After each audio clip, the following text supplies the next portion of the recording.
మనతో పాటు గొల్లపల్లి దయానంద సార్ ఉన్నారు. మాట్లాడించే ప్రయత్నం చేద్దాం. ఇటీవల తెలంగాణలో జరుగుతున్నటువంటి ఇష్యూస్ ఏవైతే ఉన్నాయో ప్రభుత్వ స్కూళ్ళకు కావచ్చు, ప్రైవేట్ స్కూళ్ళకు కావచ్చు, వాటికి సంబంధించి మాట్లాడిద్దాం. సార్, తెలంగాణ సేనా విద్యార్థి విభాగం తరపు నుంచి కూడా పోరాటం చేస్తూ ఉంది. అసలేంటి ప్రభుత్వం తీసుకుంటున్న విధానంపైన మీరు వ్యతిరేకంగా పోతూ ఉన్నారా, ఏం చెప్పారు?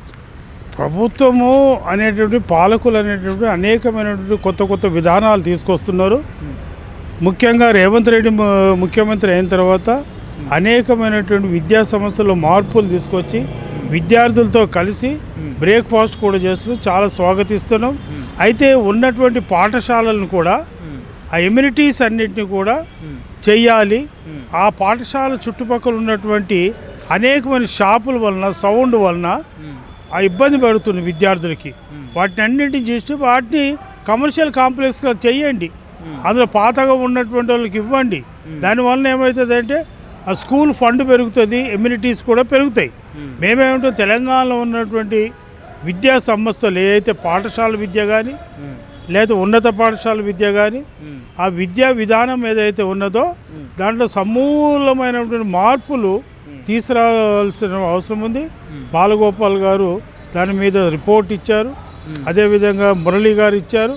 వాటిని అన్నిటిని కూడా ఇంప్లిమెంట్ చేయాలని చెప్తున్నాం. అంటే ఇప్పుడు బ్రేక్ఫాస్ట్ తీసుకొచ్చారు సార్ విద్యార్థులకి, దానివల్ల చాలా భరోసా ఉంటుంది అనుకోవచ్చా? చాలా బ్రేక్ఫాస్ట్ ఉండటం వల్ల విద్యార్థులు బయటికి వెళ్ళకుండా, బయట చిరు తిండ్లు తినకుండా, అనారోగ్యం గురి కాకుండా పౌష్టిక ఆహారం ఇస్తున్నారు. దానివల్ల అటెండెన్స్ పెరుగుతుంది. ఆ పౌష్టిక ఆహారం వల్ల అతనికి మేధాశక్తి పెరుగుతుంది అనేది మా అభిప్రాయం. తర్వాత ఉపాధ్యాయ సంఘాలు కూడా దీనికి సహకరించాలి.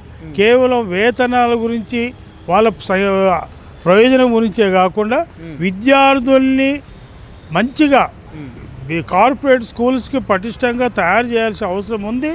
అవి కేవలము మీ యొక్క సంఘ కార్యక్రమాలతోనో లేకపోతే ప్రత్యర్థి యూనియన్లతోనే పరిమితం కాకుండా రాజకీయాలకి అతీతంగా మీరు వ్యవహరించాల్సిన అవసరం ఉంది.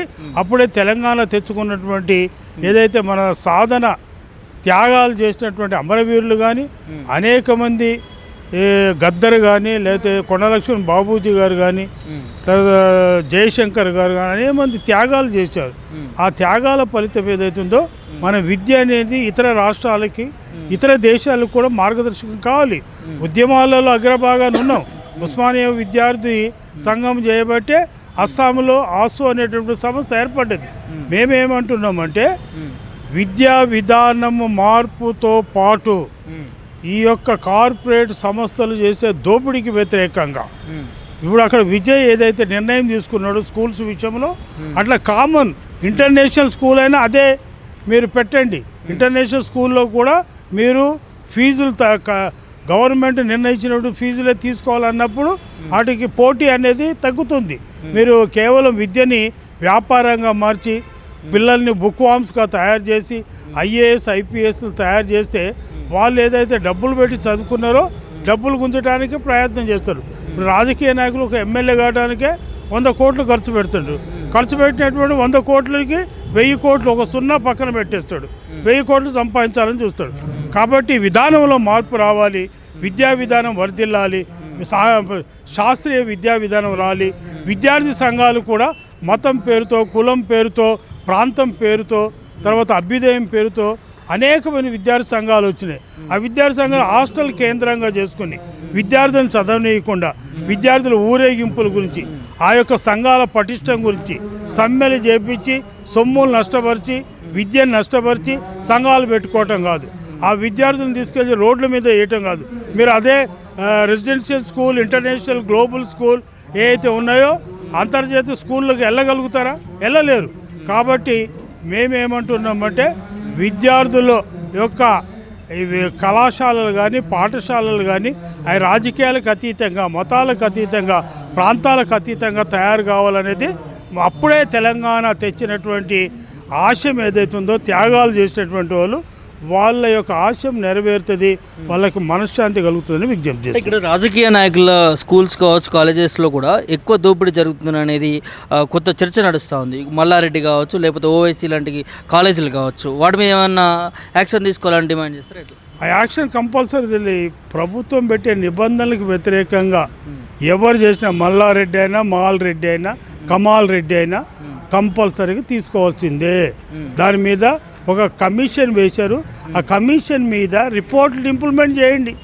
ఇంప్లిమెంట్ చేసిన తర్వాత వ్యాపారమైనటువంటి కాన్సెప్ట్తో, ఇప్పుడు సెంట్ ఆన్ స్కూల్ ఉంది, సెంట్ మేరీ ఉంది, లేకపోతే సెంట్ జాన్స్ ఉంది, ఇట్లాంటి స్కూల్స్ ఒక కాన్సెప్ట్తో వాళ్ళు ఎట్లయితే పనిచేస్తున్నారో అదేవిధంగా మీరు చేయండి.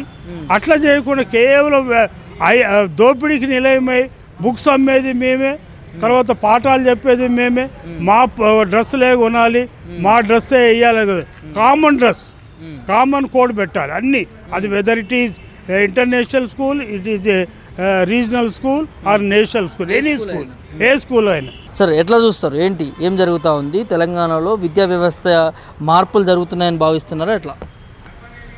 నా పేరు నందికంటి సాయి కుమార్. నేను టీచర్, సోషల్ యాక్టివిస్ట్ని. ప్రపంచంలో ఉన్న అన్ని దేశాలల్లో ఫిన్లాండ్ దేశంలో వరల్డ్ బెస్ట్ ఎడ్యుకేషన్ ఉంది. ఏ దేశమైనా డెవలప్ కావాలంటే ఆ దేశంలో ఎడ్యుకేషన్ బాగుండాలి. ఇప్పుడు వరల్డ్ బెస్ట్ ఎడ్యుకేషన్ సిస్టమ్ ఉన్న ఫిన్లాండ్ దేశాన్ని మనం తీసుకొని ఒక ఎగ్జాంపుల్ లెక్క మన దేశంలో కూడా డెవలప్ చేయాల్సిన అవసరం ఉంది. ఇప్పుడు నరేంద్ర మోడీ గారు ఏమో దేశాన్ని విశ్వగురు చేస్తా అన్నాడు. ఇంతకుముందు ఉన్న గవర్నమెంట్ అయితే బంగారు తెలంగాణ చేస్తా అన్నది. ఏది చేద్దామన్నా వాళ్ళ టాప్ మోస్ట్ ప్రయారిటీ అనేది ఎడ్యుకేషన్ పైన ఉండాలి. ఈరోజు విద్య అనేది వ్యాపారం అయిపోయింది. ఎంతసేపు ఈ కార్పొరేట్ వ్యవస్థను ప్రోత్సహిస్తుండ్రు, ఇష్టం వచ్చినట్టు దోచుకుంటుండ్రు. ప్రతి సంవత్సరం ఇయర్ వాళ్ళ ఫీజులు అనేటివి పెంచుకుంటూ పోతుండ్రు.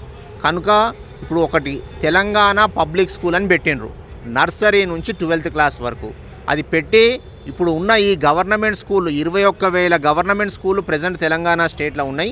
అవి మెల్లమెల్లగా క్లోజ్ చేద్దామని చూస్తున్నారు. ఏదైతే స్ట్రెంత్ లేదో, ఎక్కడైతే ఒక్క టీచర్ ఉన్నదో అవి మెల్లమెల్లగా క్లోజ్ చేస్తాడు. ఫస్ట్ అవి క్లోజ్ చేసే ముందు 4,000 స్కూళ్ళు తెలంగాణ పబ్లిక్ స్కూల్ పెట్టిన తర్వాత అది క్లోజ్ చేయాల్సిన అవసరం ఉంది. కనుక చిత్తశుద్ధి ఉండాలి ప్రభుత్వానికి, దేశాన్ని డెవలప్ చేయాలని ఉండాలి. కనుక ఎడ్యుకేషన్ పైన స్పెండింగ్ అనేది పెరగాలన్నమాట. అంటే ఇక్కడ ఉన్నటువంటి కాంగ్రెస్ ప్రభుత్వము ఈ మార్నింగ్ బ్రేక్ఫాస్ట్ పెట్టడం జరుగుతుంది విద్యార్థులకు కావచ్చు, స్కూళ్ళలో, ప్రభుత్వ స్కూళ్ళకు సంబంధించి. అదేవిధంగా ఇంటిగ్రేటెడ్ స్కూళ్ళు కూడా నిర్మిస్తామని చెప్పి హామీ ఇచ్చింది. ఎట్లా చూస్తారు ఈ మార్పులంట? ఇది ఒక పాజిటివ్ అంశమే, కానీ ఇవి పెట్టాల్సిన సంఖ్య అనేది చాలా ఉంది.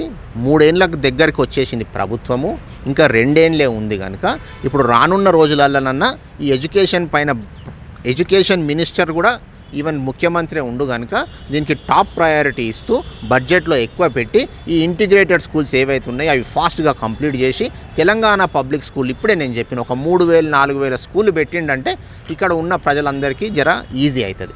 ఇది అప్రిషియేట్ చేయాల్సిన విషయమే. ఏదైతే బ్రేక్ఫాస్ట్ పెట్టిండో, లంచ్ పెడుతుండో అది మంచి అప్రిషియేట్ చేయాల్సిందే. ఎంతోమంది పేద విద్యార్థులు ఉంటారు, వాళ్ళకు ఎంతోమంది మన దేశంలో ఇంకా చెప్పాలంటే మంచి ఫుడ్ లేదు, మాల్ న్యూట్రిషన్ తోటి ఉన్నారు పిల్లలు. ఆడవాళ్ళు అయితే ఎంతోమందికి ఈ బ్లడ్ అనేది ఎంత ఉండాలో అంత కంటెంట్ లేదు. కనుక ఇంకా బాధ, చాలా పేదరికంలో ఉన్నాం మనం. సో అలాంటప్పుడు ఇది తీసుకురావడం మేలవుతుంది అనుకోవచ్చు. పేద విద్యార్థులు కావచ్చు, ప్రభుత్వ స్కూల్లో నడుపుతున్న మంచిదే. ఇప్పుడు గవర్నమెంట్ స్కూళ్ళల్లో ఇప్పుడు వాళ్ళకు ఇడ్లీలు, బోండాలు ఇలాంటివి పెడుతుండ్రంట. ఇవి కాకుండా రానున్న రోజులలో ఈ మిలెట్స్, ఇంకా కొంచెం మంచి క్వాలిటీ ఫుడ్ ఇలాంటివి పెడితే వాళ్ళకి ఇంకా జర బాగుంటుందని నా ఆలోచన. గత ప్రభుత్వం కేసీఆర్ పాలన, రేవంత్ రెడ్డి పాలన చూస్తే విద్యా వ్యవస్థలో ఎవరు మంచి మార్పులు తీసుకొస్తారని మీరు భావిస్తూ ఉన్నారు? ఇంకా మార్పులు తీసుకురావాల్సిన అవసరం ఉంది. Better than 2 governments. అంటే అతనేమో KG to PG అన్నాడు, ఏం చేయలేకపోయిండు. అవి ఎన్నో గవర్నమెంట్ స్కూళ్ళని క్లోజ్ చేసిండు. కొన్ని గురుకులాలు తీసుకొచ్చిండు, కానీ అవి కూడా రెంటెడ్ బిల్డింగ్స్లలో తీసుకొచ్చిండ్రు. దాంట్లో కూడా ప్రజల్ని విడగొట్టిండు, బీసీలకని, ఎస్సీలకని, ఎస్టీలకని. ఆ విధంగా కాకుండా ఈ తెలంగాణ పబ్లిక్ స్కూల్ బాగుంది. దీంట్లో అన్ని రకాలమైన అందరు ప్రజలు చదువుకోవచ్చు. సంఖ్య పెంచాల్సిన అవసరం ఉన్నది. పిల్లలు అనేది నర్సరీ గురించి వేరే దగ్గర పోయి మెల్లమెల్లగా అక్కడనే ఆక్యుపై అయిపోతుండే. అది కాకుండా గవర్నమెంట్ అనేది నర్సరీ పెట్టడం అది ఎంకరేజ్ చేయాల్సిన విషయము. కనుక స్కూళ్ళ సంఖ్య పెంచాలి. ఫస్ట్ ఈ స్కూళ్ళ సంఖ్య పెంచాలి. తెలంగాణ పబ్లిక్ స్కూల్ రాష్ట్ర వ్యాప్తంగా ప్రతి కాన్స్టిట్యుయెన్సీలో ఒక 4-3 వస్తే ప్రజలు అనేటివి కార్పొరేట్ పైన ప్రభావం పడుతుంది. పిల్లలు అక్కడ తగ్గిపోతారు, ఇక్కడ పెరుగుతారు. Thank you. Thank you very much.